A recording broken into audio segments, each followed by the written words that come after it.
Le travail, c'est un travail solitaire, je dirais. L'œuvre, c'est l'œuvre d'un homme libre. C'est exactement la trace que peut laisser un être aussi indépendant que possible, aussi libre que possible sur cette terre. Je crois que c'est ça qui est le plus frappant.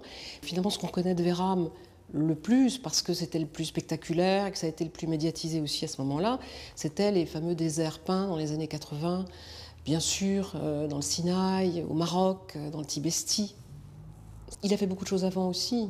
Et surtout, il y a toute une histoire de Vérame. Il n'est pas né au moment des déserts peints. C'est un aboutissement autant que le début de quelque chose.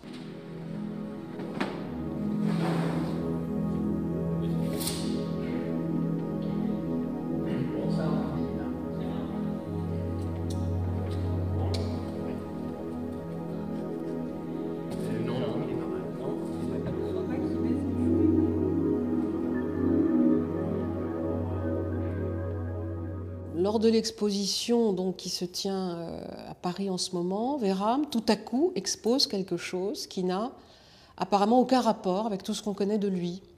C'est-à-dire une immense toile, plus de 7 mètres, sur le thème d'Auschwitz.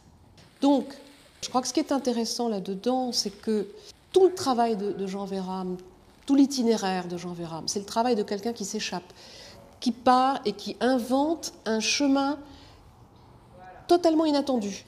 Et ce qu'il peint maintenant, arrivé quand même à un point de sa vie déjà bien avancé, c'est quelque chose qui est à la fois une entrée, ce qu'on voyait à l'entrée d'Auschwitz, Willkommen im Auschwitz, et c'est ce qui dit non, on ne peut pas entrer. C'est ce qui dit non, ça ne peut pas passer. C'est l'obstacle, c'est le barrage absolu, c'est ce qu'on ne peut pas comprendre, ce qu'on ne peut pas concevoir, c'est ce qu'on ne peut pas admettre jamais.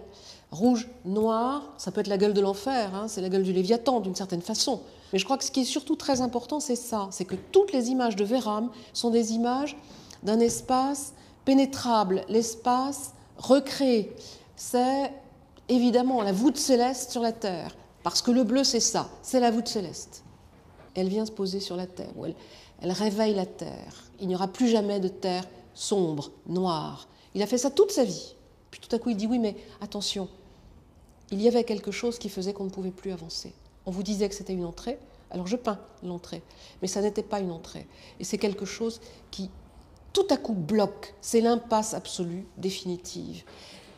Et il avait besoin de peindre ça en contrepoint.